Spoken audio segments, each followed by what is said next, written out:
Bonjour à tous et bienvenue dans Cult Technique pour une nouvelle vidéo de presque qualité. Je suis avec l'ami Kerr qui lui est dans son setup habituel et du coup on va dire que c'est lui qui va vous faire le sujet. Le sujet c'est quoi? C'est que eh bien tout simplement cet été est très étrange au niveau du cinéma. Au box-office, les films se font exploser les uns à la suite des autres. C'est échec après échec et du coup on trouvait que c'était intéressant avec Kerr de pouvoir vous en parler. Eh ben bonjour mon cher Greg, bonjour à tous. Alors déjà je ne savais pas que l'Antarctique était aussi verdoyant, comme quoi on en apprend tous les jours. Et après la vidéo donc sur les sorties du mois d'août, je suis reparti pour un monologue. D'ailleurs on ne le dit pas assez, mais le problème du monologue c'est quand même de parler tout seul, ce qui n'est pas évident. Et donc dans cette vidéo on va surtout, on va aller au-delà même des échecs de l'été, on va aller surtout sur les échecs de 2023 en général. Et c'est une vidéo que je voulais faire depuis un moment parce qu'il y a eu cette année des échecs vraiment marquants et certains échecs qui n'étaient pas si évidents que ça à voir venir. Donc ils vont avoir de grosses conséquences et le truc là qui m'a vraiment motivé à faire cette vidéo avec vous, c'est les propos tenus par Steven Spielberg au cours du mois de juillet, avant la sortie de Mission Impossible et surtout avant la sortie de Barbie et Oppenheimer, c'est important d'en parler, où il dit vraiment que le système américain, le système hollywoodien est à deux doigts d'exploser et que ce qui pourrait lui arriver de pire, c'est des échecs retentissant de blockbusters très attendus. Donc je pense qu'il inclut dedans Barbie et Oppenheimer, peut-être Mission Impossible, c'est pour ça que je précisais avant que ça avait été fait avant l'interview, enfin l'interview a été fait avant les sorties. Il doit inclure également dans le lot Dune, sûrement Aquaman et des gros Marvel et des gros Disney. Donc quand je parle de gros Marvel, je parle pas de The Marvels, même s'il faudrait pas que The Marvels soit un énorme flop, mais je parle plus globalement de je sais pas moi, des 4 Fantastiques par exemple, qui doit être un film qui doit attirer beaucoup de monde, de Deadpool, des Avengers, et du côté de Cameron bien évidemment des Avatars. Mais on sent que du côté de Spielberg il y a une inquiétude, c'est une inquiétude qui est partagée par beaucoup de studios, beaucoup de spécialistes aux États-Unis, et c'est vraiment renforcé par deux choses: les échecs de 2023 qui vraiment inquiètent, et de l'autre, bien évidemment, la situation avec la grève des scénaristes et des acteurs, qu'on a beaucoup évoqué dans la précédente vidéo news, si vous voulez avoir un point dessus. Et dans cette vidéo, on parlait notamment de la pression qu'essayait de mettre le syndicat des producteurs, qui est vraiment celui qui bloque tout actuellement dans les négociations. Pression sur les salles de cinéma, les grands multiplex, comme AMC par exemple aux US, et pour faire comprendre aux acteurs que il faudrait peut-être pas que la grève continue parce que tout pourrait s'écrouler. Rappelons quand même que les producteurs sont ceux qui bloquent, hein. Ils ne veulent négocier sur rien et faire aucune concession, donc c'est une situation qui est délicate, mais on le voit, les très grosses sorties de la fin d'année 2023 commencent à être repoussées. On a vu Craven par exemple qui est repoussé, Beyond the Spider-Verse qui est également repoussé. On en reparlera dans les vidéos news, mais la sortie repoussée de Beyond the Spider-Verse, la suite de Across the Spider-Verse, c'est pas du tout à cause de la grève des acteurs. Il faut pas se moquer du monde, et on en avait déjà parlé dans une vidéo news sur la polémique autour de Across the Spider-Verse, si vous voulez aussi regarder. Mais donc voilà, et sur 2023 il y a vraiment eu des échecs qui sont énormes. Donc on va aller dans le vif du sujet. Et on va commencer par pas les échecs, mais plutôt les succès, parce que 2023 c'est pas si catastrophique que ça. Si on regarde un petit peu, il y a quand même eu des beaux succès, et des succès qui sont un peu comme les échecs, c'est-à-dire pas forcément les films qu'on attendait. On va commencer par Super Mario Bros, qui à l'heure où je vous parle est encore premier, mais va-t-il le rester longtemps? On verra. Super Mario Bros était un film qui avec un accueil très très positif, une certaine hype autour des trailers, pouvait supposer un film qui allait marcher. De là à faire 1,3 milliard, clairement pas. Donc ça, c'est une très belle surprise. Autre bonne surprise du côté de Disney, il n'y en a pas beaucoup, donc quand il y en a, il faut les souligner, c'est les Gardiens de la Galaxie 3. Avec les précédents Marvel, on pouvait s'attendre à ce que le film peine à faire ses 700 millions et au final il est à quasiment 850, donc c'est bien. C'est très bien. Barbie, en moins de 2 semaines, c'est plus de 800 millions de dollars au box-office, donc c'est un très très très gros carton. Spider-Man Across the Spider-Verse a fait nettement mieux qu'Into the Spider-Verse, mais c'est normal. Into the Spider-Verse a eu une renommée qui est totalement justifiée après la sortie donc du film. Il y a eu un bouche à oreille. Il y a une image de marque autour de Spider-Verse qui est là. Across the Spider-Verse est très bon. Bouche à oreille excellent. Grosse promo, Sony y a beaucoup cru. Ils ont eu raison. On est à quasiment 700 millions de dollars, donc c'est très chouette. Derrière, il y a eu des films qui ont été présentés comme des succès, mais que moi j'ai envie de prendre avec des pincettes. Lesquels? John Wick 4, Creed 3, Scream 6, si j'ai vu, ou 7, ou 8, ou 9, ou 10, non c'est le 6, qui sont, pourquoi est-ce que je le prends avec des pincettes? Ce sont des films qui ont fait mieux que les précédents, donc ils sont les plus gros succès des franchises, donc ça c'est chouette, mais c'est pas des franchises qui ont fait énormément d'entrées, énormément de recettes. Par exemple, John Wick 4, il a clairement pas marché en France. Et en fait, John Wick, c'est du fait que ce soit un film très violent, R-rated et compagnie, c'est pas évident de remplir les salles. Scream 6, c'est pareil, ça a été un slasher qui, pendant très longtemps, a eu des recettes relativement modestes, très correctes, mais c'est pas c'est pas là-dessus que Hollywood va s'appuyer pour la suite. Derrière, il y a quand même une palanquée de gros échecs. Alors il y a un truc que je voudrais repréciser avant de se lancer dans cette liste d'échecs et d'analyser un peu tout ça. Il y a d'abord un élément qu'il faut prendre en compte quand on lit un chiffre brut de box-office. Prenons les 800 millions de Barbie. 800 millions de Barbie, c'est pas 800 millions directement dans la caisse du studio. Il y a quelque chose qu'on oublie constamment de préciser, pas nous, parce que on avait fait notamment avant une vidéo qui était très chouette, mais elle date sur la chaîne, elle plusieurs années maintenant, sur le box-office. On rappelait que sur 800 millions, il y a à peu près la moitié qui va dans les caisses des exploitants de salles, tout simplement, et ce qui est normal, ils bossent pas pour rien. Et ça fait partie des recettes globales du film. Et c'est une certitude. Donc sur les 800, déjà comptez la moitié qui s'envole. Comptez plein d'autres taxes.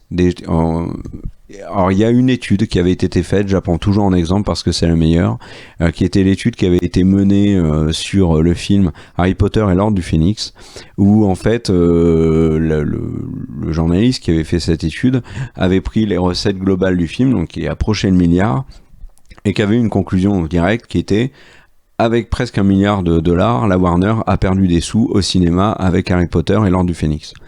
Hyper étonnant.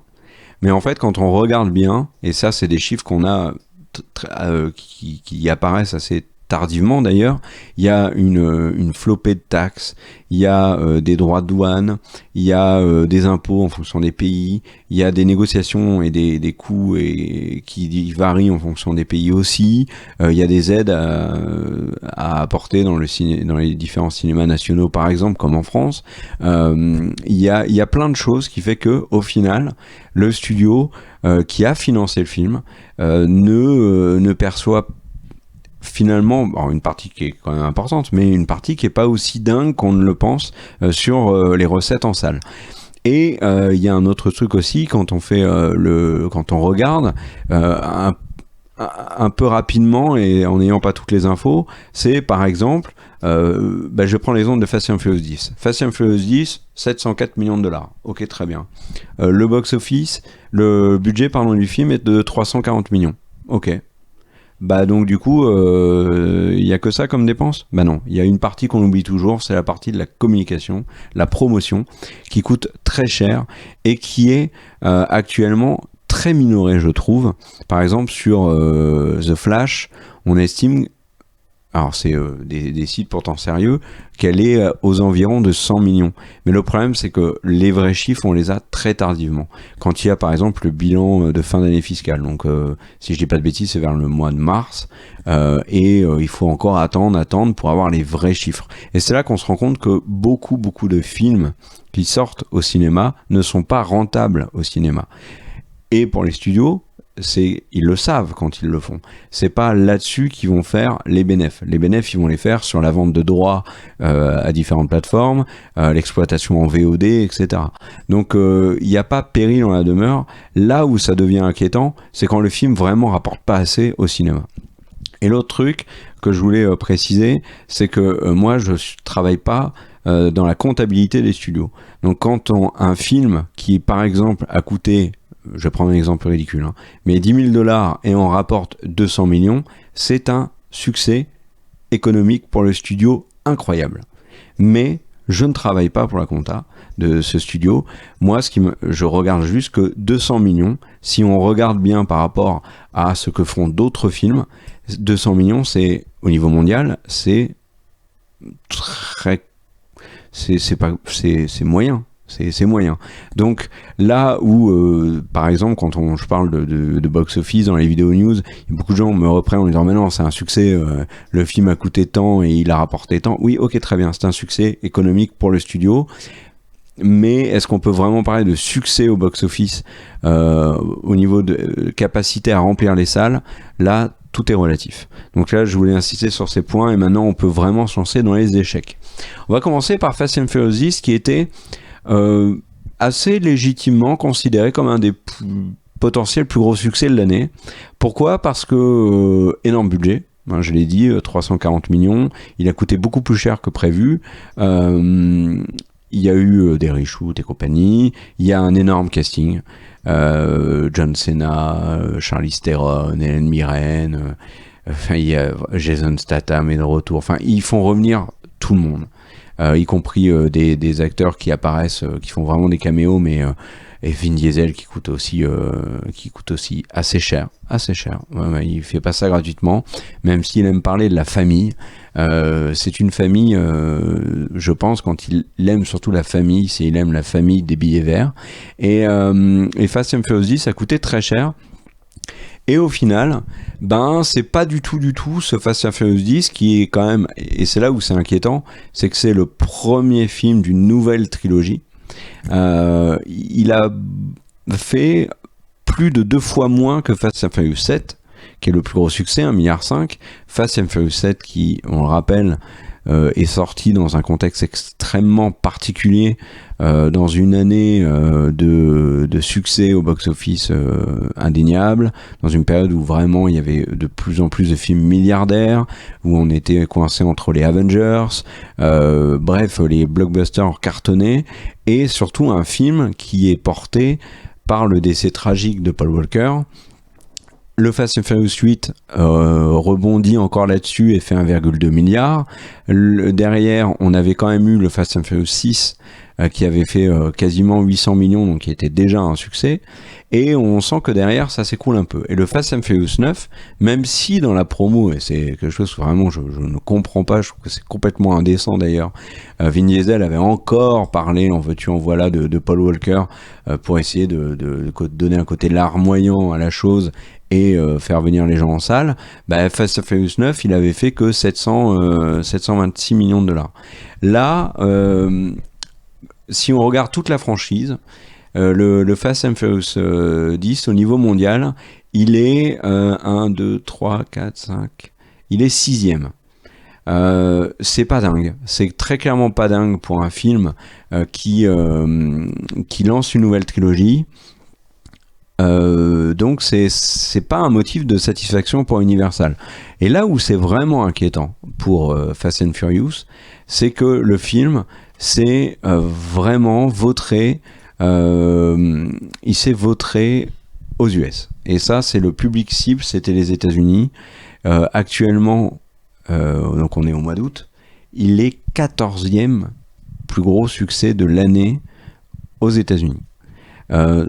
vraiment, truc improbable, il est dépassé par Creed 3, il est dépassé par Son of Freedom, il est dépassé par Oppenheimer. Oppenheimer, et alors c'est un Nolan, vous allez me dire, d'accord, mais Nolan, en dehors des Batman, n'a jamais eu un box-office incroyable.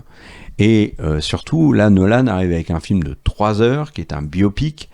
Donc, honnêtement, si en janvier de 2023, vous m'avez dit le Oppenheimer de Nolan va battre Fast and Furious 10 au box-office américain, j'aurais explosé derrière.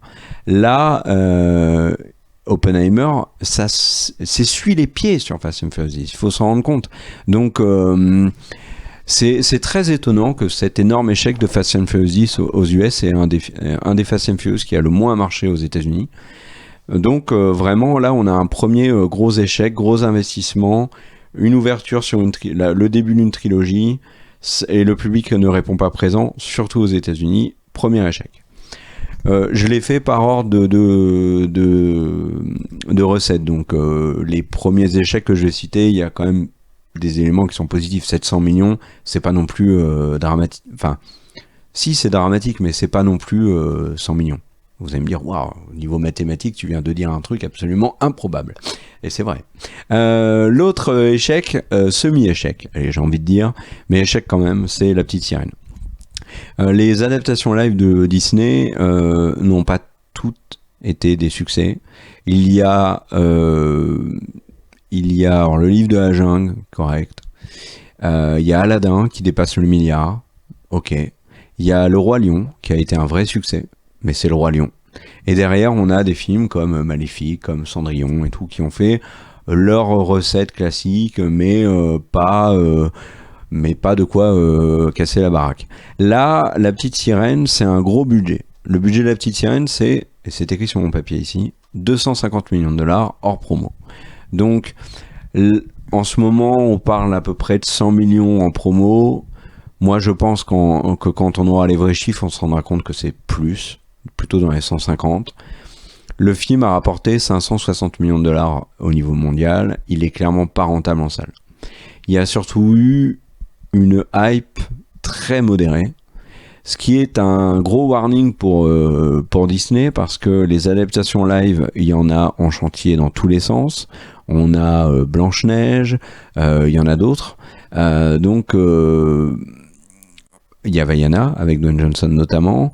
Donc là, l'échec de La Petite Sirène, c'est un warning. Vraiment, c'est un warning. C'est pas un film qui a rapporté 300 millions. Il a quand même fait son demi-milliard, ce qui était, je pense, un objectif correct à atteindre. Et on sait bien que Disney derrière vont essayer de le rentabiliser avec Disney+. Mais on aurait pu s'attendre à un peu plus quand même. Autre échec pour Disney, et il y en a une paire cette année. Et là, du côté Disney, vraiment, c'est une année très critique. Et c'est peut-être aussi pour ça qu'Hollywood est vraiment inquiet. C'est que, objectivement, Disney, c'était le mastodonte. Bon, je clique sur 2019. Avengers Endgame premier, 2 milliards 8. Le Roi Lion deuxième, 1 milliard 6. La Reine des Neiges 2 et 3e, 1 milliard 4. Spider-Man Far From Home, donc c'est Sony, mais il y a une partie, c'est intégré dans le MCU, donc il y a l'image un peu Disney qui se reflète dessus, mais bon, il était à plus d'1 milliard. On a Captain Marvel à 1 milliard. On a The Rise of Skywalker qui est à 1 milliard. On a Toy Story 4 à 1 milliard. On a Aladdin à 1 milliard. Bref, ça marche fort, on est d'accord.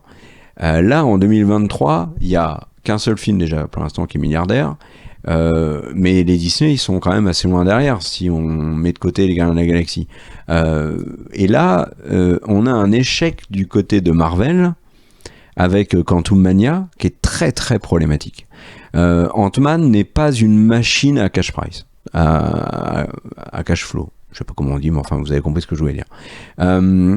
Et le Ant-Man Quantum Mania a rapporté 476 millions de dollars. Il est pas du tout rentable en salle. Le budget, décidément, je m'embrouille, c'est 200 millions. Vous rajoutez, on va dire, une centaine de millions.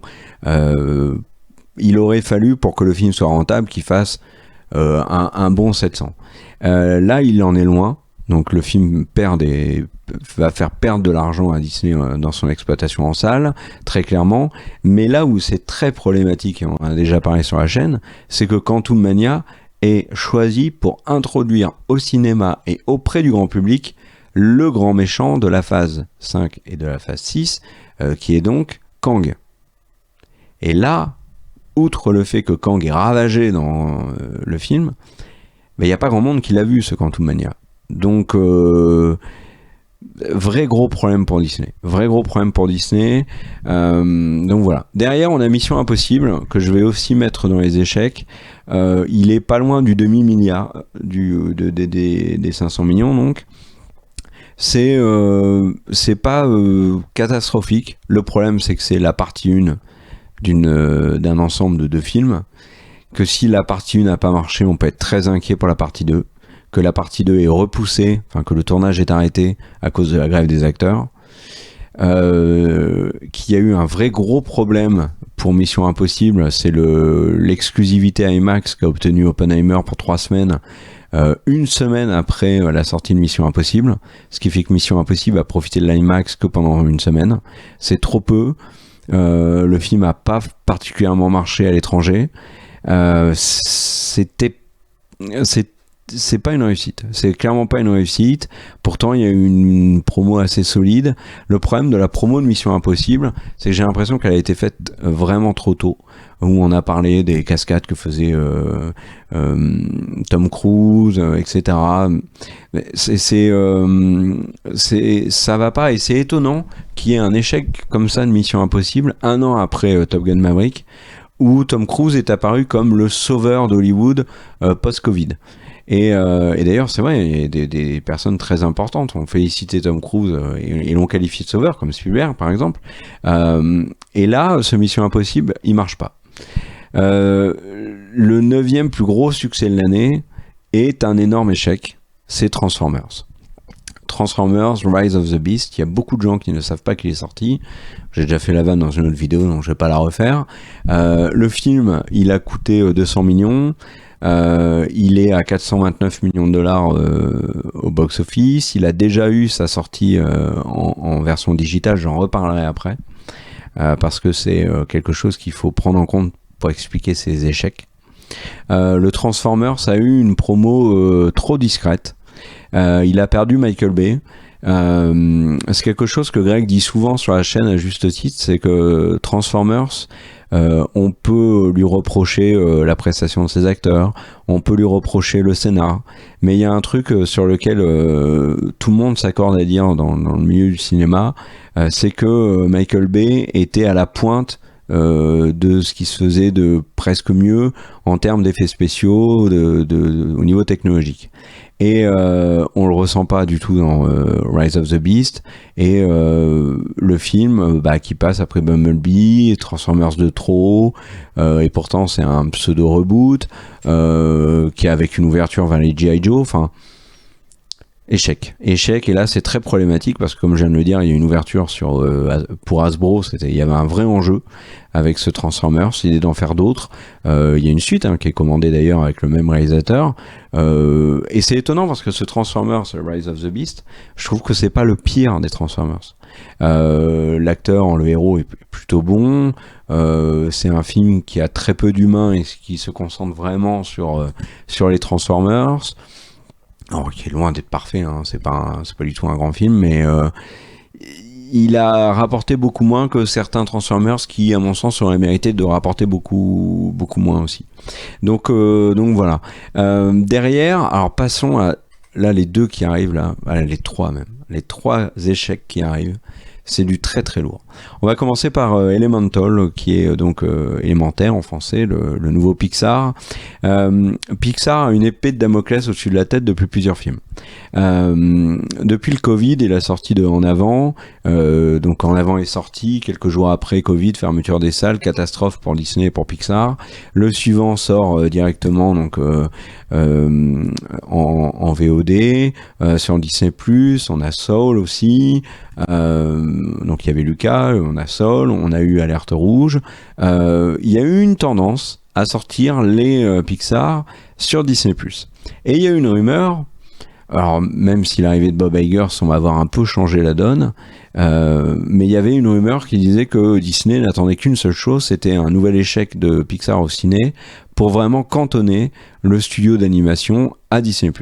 Ce qui, honnêtement, quand on est un studio qui a pondu des bijoux comme Ratatouille, Là-haut, Wall-E, les Toy Story, Mille et une pattes, etc., les Indestructibles, Monstres et compagnie, Nemo et tout, qui étaient déjà de très bons films, surtout des films qui rapportaient beaucoup d'argent. On peut être étonné. Et en fait, il y a vraiment une succession d'échecs du côté de Pixar. Et là, Élémentaire, c'est catastrophique. Au démarrage, c'est le Pixar qui a rapporté le moins de thunes. De plus de 20 films Pixar sortis au cinéma, c'est celui qui a fait le pire démarrage. Il a une exploitation en salle qui continue un peu, bien évidemment, parce que public enfant, il n'y a pas 36 films actuellement, donc il fait ses 400 millions. Mais c'est vraiment, vraiment très loin de ce que faisait Toy Story, de ce qu'a pu faire Ratatouille, Là-haut et compagnie. Donc, c'est vraiment, vraiment inquiétant pour Pixar. Et là, pour l'avenir de Pixar, là, vraiment, ça va être dur. Ça va être très dur. Surtout que du côté de Disney, j'ai l'impression qu'ils veulent vraiment pousser plutôt leur production animée dans la veine un peu de La Reine des Neiges, Réponse et compagnie, de Vaiana par exemple. Le gros film de Noël de Disney, alors même s'il risque d'être repoussé, c'est un Disney classique, c'est pas un Pixar. Donc ouais, non, Pixar ça sent pas bon. L'autre gros échec, et là on arrive sur les deux plus gros échecs de l'année qui sont d'énormes naufrages industriels.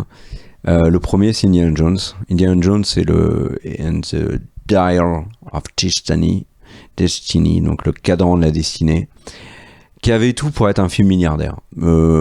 Honnêtement, début d'année, quel film on coche milliardaire? Bah, peut-être Super Mario, honnêtement. Peut-être Super Mario. Fast and Furious, on y croit, même si le précédent n'a pas trop marché. On peut miser sur peut-être un Marvel, et encore. Par contre, Indiana Jones, c'est bon, quoi. Ils vont le faire. Et pas du tout. Ils en sont très, très, très, très loin. Alors où je vous parle, Indiana Jones est à 350 millions de dollars d'exploitation au niveau mondial. C'est très peu pour Indiana Jones. Le film a coûté, je regarde, 330 millions de dollars. C'est un budget pharaonique. Il a le budget d'Avatar 2, si vous rajoutez la promo. C'est incroyable. Je pense que là, on tient le film qui va faire perdre le plus d'argent à son studio cette année. C'est difficile de comprendre pourquoi un tel échec. Mauvaise fenêtre de tir, mauvaise presse, un ras-le-bol peut-être des gens pas envie de voir Harrison Ford à 130 ans en train de manier le lasso. Difficile à dire. Le film était pourtant à Cannes, donc il y a eu la promo de cannoise. Mais non, énorme échec. Il y avait trop de gros films au même moment. Mais là, l'échec, il est très très lourd. Et il va avoir des grosses conséquences pour Disney, je pense. Voilà, donc on attendra de voir combien aura fait définitivement Indiana Jones, mais là il est pas loin de la sortie, hein. Donc les 400 millions, je pense qu'il les aura pas, et on est bientôt en sortie digitale, donc voilà. L'autre film qui est pour moi le plus gros échec de l'année, qui est peut-être un des plus gros échecs de l'histoire, c'est The Flash. The Flash avait objectivement tout pour se vautrer. Un tournage qui a mis des plombes, enfin en tout cas une pré-production qui a duré des plombes, avec un changement de réalisateur, avec les frasques autour d'Ezra Miller, avec une promo une communication sur le fait qu'on avait plusieurs Batman, qu'il y avait Ben Affleck, puis qu'il y avait plus Ben Affleck, puis qu'en fait il y avait Ben Affleck, puis qu'il y avait plus Ben Affleck, puis qu'au final il y avait Ben Affleck. Enfin, vous avez compris. Michael Keaton qui revient. On parle de Gal Gadot, puis au final non, il la cut. Le film a été pris aussi dans le fait que Cavill se soit fait virer. Au début on parlait de Superman, puis plus de Superman. Le Flashpoint, alors c'est quand même quelque chose. Le comics, c'est un comics majeur de DC, où on a Aquaman, où on a Wonder Woman, où on a un Superman qui est un peu étonnant. Tout est étonnant dans Flashpoint. Batman, c'est pas le Batman qu'on connaît, etc., etc. D'ailleurs, je vous invite à lire le comics. Là, l'adaptation de Flashpoint dans ce film, dans le contexte qui était là, ça sentait pas bon. On avait l'impression qu'on allait avoir le droit à un Civil War du pauvre, quoi, comme on a eu chez Marvel, donc du coup avec Civil War, quoi. C'est-à-dire un film qui rassemble plein d'Avengers, mais pas tous les Avengers, et très clairement très très loin de ce qu'avait proposé le comics. Secret Invasion en série, c'est exactement pareil. Et là, The Flash là où ça m'étonne le plus, c'est que c'était obvious que ça les vautrait. Et la Warner a fait une promo absolument incroyable. Elle est chiffrée actuellement à 100 millions.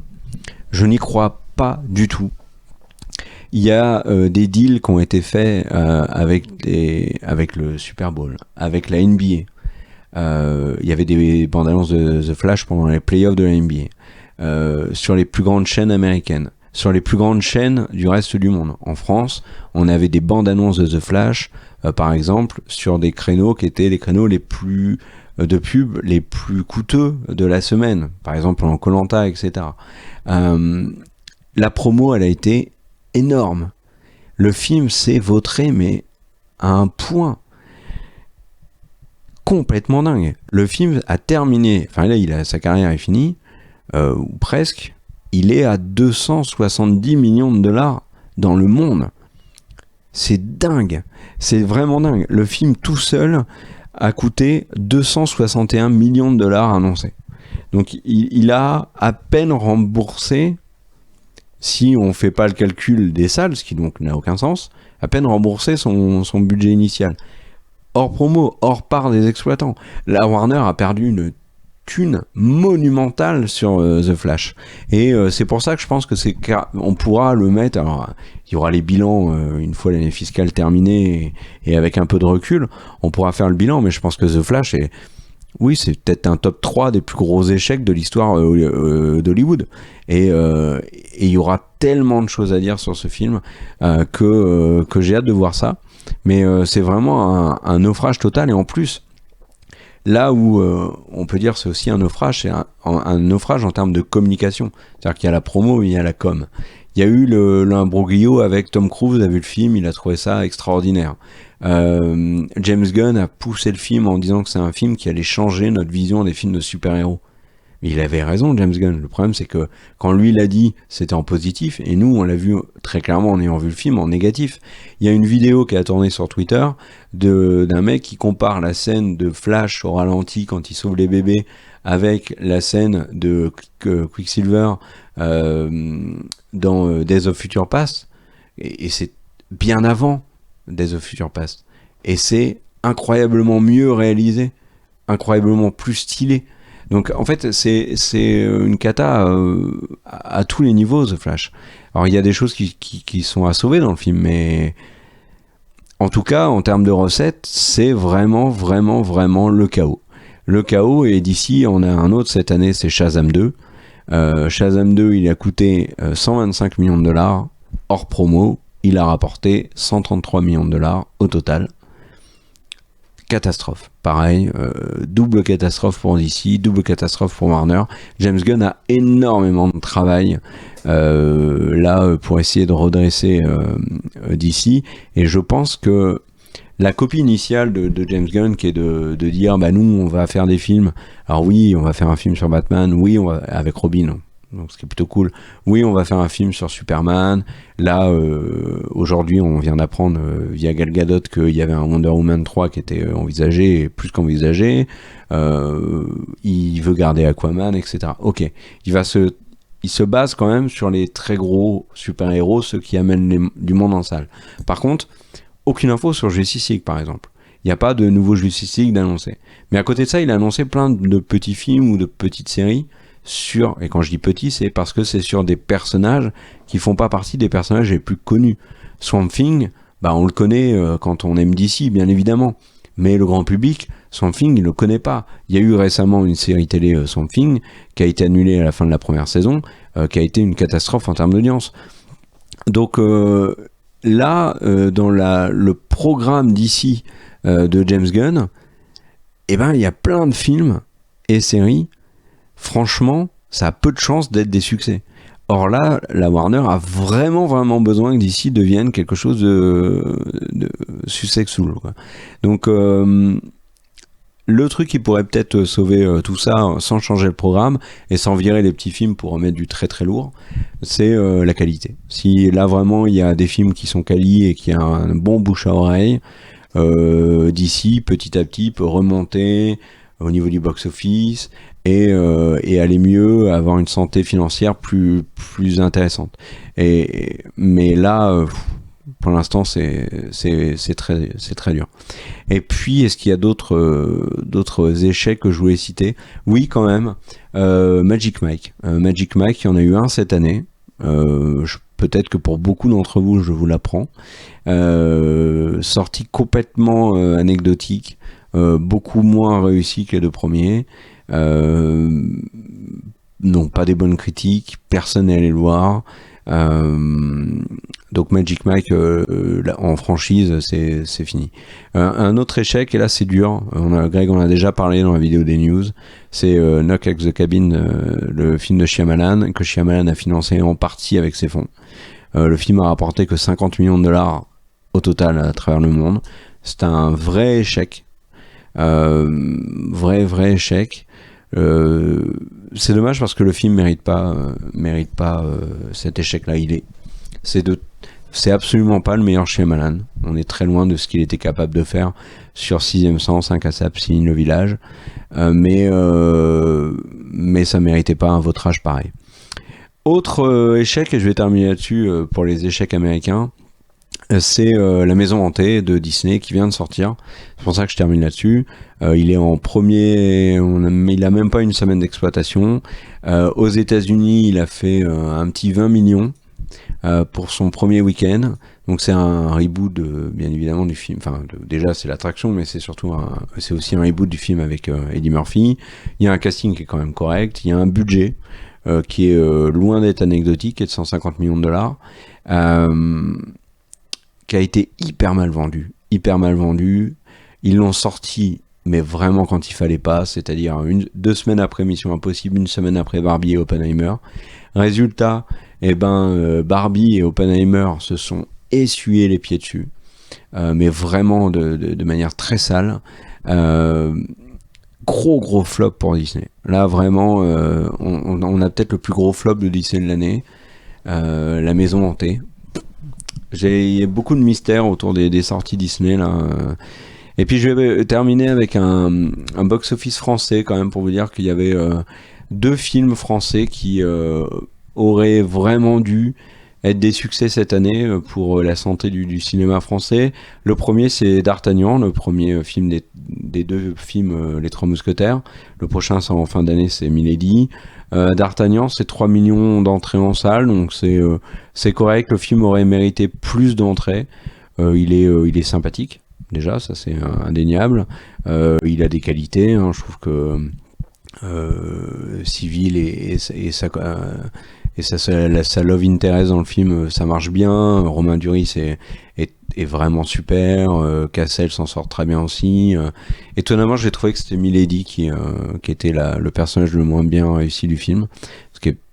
Mais bon, je pense que dans le deuxième, forcément, pas forcément d'ailleurs, mais en tout cas, je l'espère, ça sera moins le cas. Eva Green, c'est une super actrice, donc le personnage est intéressant. Mais 3 millions d'entrées, j'ai trouvé que c'était quand même c'est pas catastrophique, mais c'est un peu léger. C'est en gros ce qu'a fait Barbie. Enfin, Barbie va le faire en deux semaines, quoi, 3 semaines facile, et va aller beaucoup plus loin. Et l'autre échec, même si Guillaume Canet a dit le contraire, c'est Astérix. Astérix et Obélix, l'Empire du Milieu. Alors oui, il a rapporté quelques millions de dollars à l'étranger, et encore, c'est pas fou, hein, à l'étranger. Alors attendez, je vous le retrouve. Non, je vais pas vous le retrouver. C'est une catastrophe. Si, je vais vous retrouver. Il a fait 46 millions de dollars au total. Donc c'est pas fou. Mais en France, il fallait qu'il fasse au moins 6,5 millions d'entrées. Il en a fait que 4,6. Très mauvaise critique. Une communication vraiment étrange avec Guillaume Canet qui disait non mais il faut aller le voir ce film, sinon c'est le cinéma français qui est en péril. Nous dis pas ça en fait, nous contrains pas à aller voir le film. Dis-nous juste que t'as fait un bon film. Fais un bon film. 2, dis-nous que t'as fait un bon film. Donne-nous envie d'aller le voir et on va aller le voir et on va sauver le cinéma français. Mais nous mettre un couteau sous la gorge en disant il faut aller le voir hein, ce film, sinon le cinéma français c'est cool, n'était pas forcément une bonne stratégie. Derrière on a Gilles Lelouch qui s'en prend aux critiques en disant que vraiment les critiques c'est pas cool de critiquer un mauvais film quand le film est mauvais. C'est Astérix, c'est pas assez. Voilà. Alors maintenant, la question, quand on a dit tout ça, c'est pourquoi ? Alors là, vaste sujet. Pourquoi est-ce que ces films se sont vautrés ? Il y a des raisons différentes pour beaucoup de films, mais il y a un élément qu'on peut quand même, je pense, prendre en considération. Il y a plusieurs éléments qui sont, on va dire, rattachables à peu près tous les films. Il y a une réalité qui est déjà économique, c'est les places coûtent plus cher. C'est avéré. On est en période avec une forte inflation. Les places de cinéma sont de plus en plus chères malgré l'apparition des abonnements, malgré le fait que certains cinémas proposent des films pas chers. Moi, mon cinéma, c'est 4 euros. Le mercredi, 6,50 € grand max en place la plus chère, donc c'est très abordable. Mais il y a des cinémas où ça ne l'est pas du tout. En IMAX, ça coûte vraiment cher. Là, par exemple, si vous avez un CGR à côté de chez vous, aller voir un film en ICE, par exemple, c'est un investissement. Donc, les places coûtent plus cher. Et à côté de ça, la fenêtre de tir en VOD, elle a sacrément été diminuée. Fast and Furious 10 est sorti 3-4 semaines en VOD plus tard, après sa sortie ciné. Donc ça incite pas les gens à se déplacer, déjà en salle. Plutôt pour ceux qui veulent la légalité, louer la VOD. Mais c'est surtout terrible vis-à-vis du téléchargement illégal. Parce que quand un Fast and Furious 10 sort extrêmement vite en VOD, ça veut dire que tous les sites pirates l'ont tout de suite. Et donc ceux qui choisissent malheureusement, et c'est pas du tout ce qu'on vous conseille de faire, au contraire, la voie de la piraterie, ça massacre l'avenir en salle des films. Et ça c'est dur. Là par exemple, il y avait un exemple qui a été pris sur cette année, c'est Crazy Cocaine, le film donc avec l'ours qui prend de la coke. Il était disponible en téléchargement quasiment simultanément avec la sortie française et d'autres pays. Donc forcément le film a connu un succès en salle bien moindre.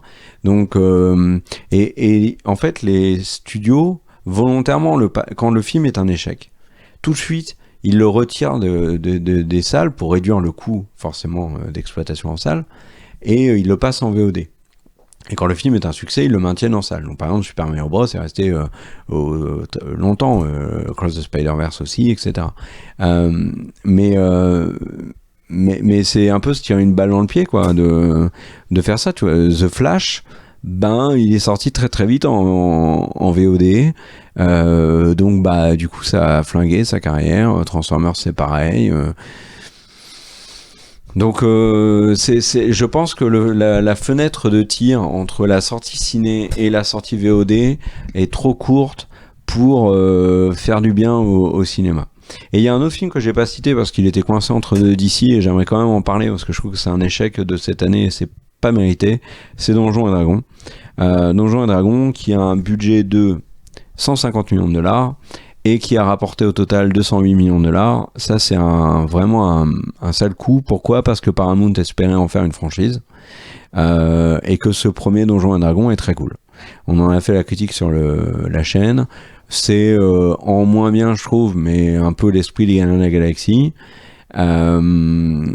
Ça a relancé dans certains pays une certaine hype autour de Donjons et Dragons. Mais le film n'a pas eu de succès et c'est vraiment dommage. Il n'a pas été bien vendu, je trouve. Il avait un côté kitsch qui faisait peur aux gens parce que il y avait déjà eu un film Donjons et Dragons qui était vraiment mauvais et puis peut-être que les gens se sont dit ça va être un peu la même chose et puis le casting n'était pas forcément hyper assurant. Michelle Rodriguez, Chris Pine qui sont bien dans le film, hein, mais c'est pas forcément des acteurs qui rassurent. Un échec qui est pas mérité et qui met vraiment en danger les potentielles suites. Donc voilà, beaucoup d'échecs en 2023, peut-être d'autres raisons. Alors quand je disais qu'il y avait des films qui avaient des échecs qui sont liés vraiment à eux, je pense que Transformers c'est un peu un ras-le-bol. On sait pas où ça va. The Flash c'est peut-être un ras-le-bol aussi de DC parce qu'il y a eu quand même beaucoup de films décevants et puis en plus à côté de ça il y a eu beaucoup de shitstorm avec la Snyder Cut, avec Ezra Miller, il y avait eu la sortie juste avant de Shazam qui était complètement anecdotique, on a les Pixar qui sont très mal vendus je trouve, on a Fast and Furious qui commence vraiment à user et là il tire trop sur la corde, donc ouais, puis Marvel, j'ai l'impression aussi qu'on en a déjà parlé sur la chaîne, mais il y a une petite rupture quand même avec le public. Depuis Endgame, on n'a pas le sentiment qu'il y a eu vraiment de Marvel qui était à la hauteur de nos attentes. Alors on a eu un Spider-Man qui avec les 3 Spider-Man, il y avait un côté un peu nostalgie qui fait que la sauce a plutôt bien pris et le film a eu du succès. Mais par exemple le dernier Doctor Strange qui était présenté un peu comme un Avengers bis potentiel avec le multiverse a énormément déçu. Les séries déçoivent. Il y a trop de Marvel et pas du bon Marvel. Et ça, c'est quelque chose qui est indéniable. Et je pense que la sortie de Secret Invasion va pas du tout aider à inverser la tendance. Donc voilà. Donc ça c'est la partie le verre à moitié vide. Et si on regarde plutôt de manière positive le verre à moitié plein, saluons Barbie, saluons Oppenheimer, saluons Super Mario. Qui eux sont des vrais succès et qui pourraient être amenés à avoir des suites. Oppenheimer 2, non, ça, bien évidemment non, mais par exemple Super Mario, bien évidemment ça ouvre la porte à Disney à des adaptations possibles.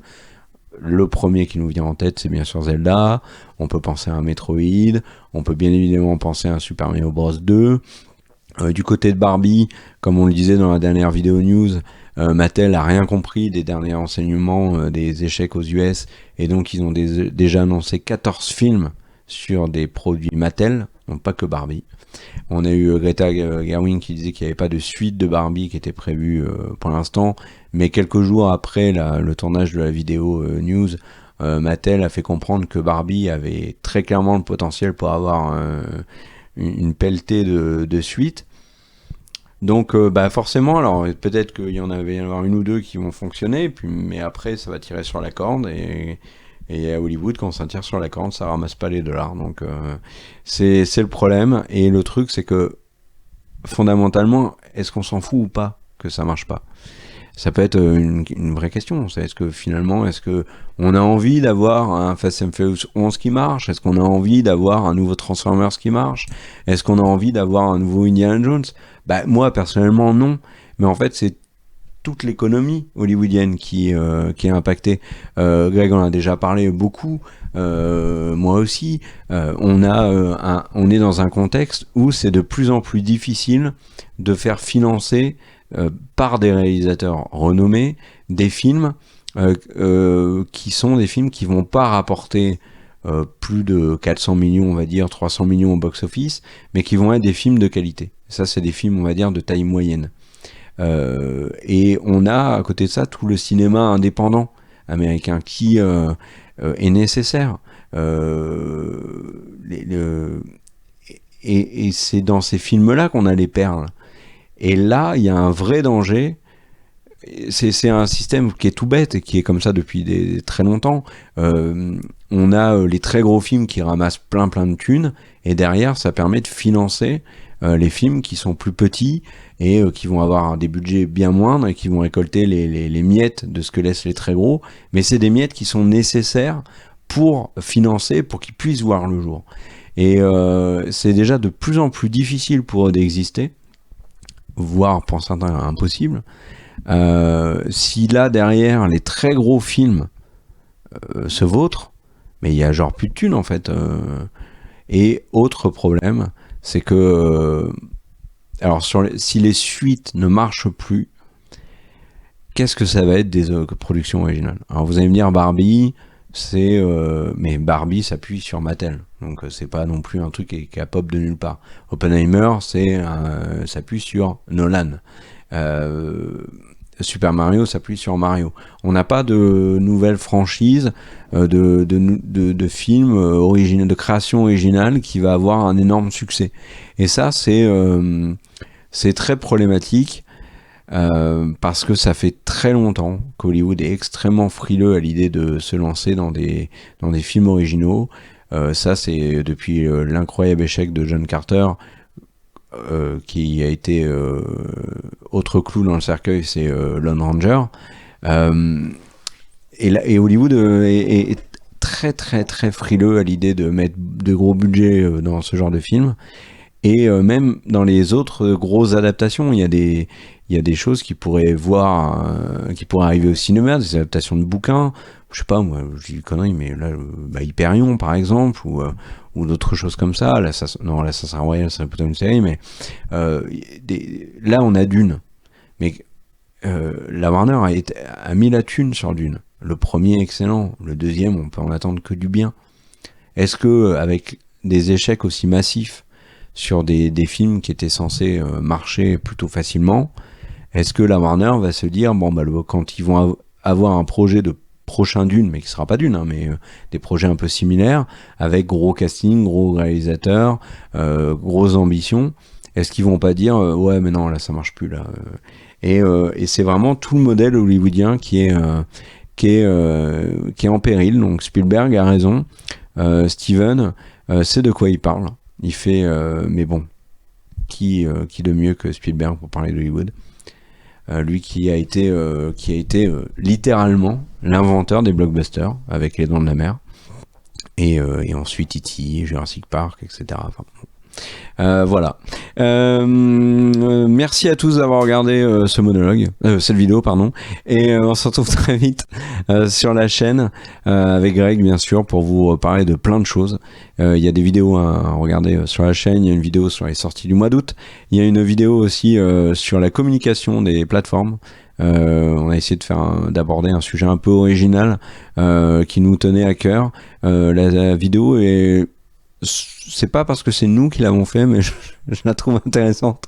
Et il y a d'autres trucs, voilà, on a conseillé aussi des séries, une vidéo 3 séries, enfin il y a plein de choses.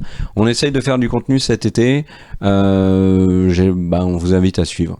Et on se retrouve très vite sur la chaîne pour de nouvelles vidéos. Ciao.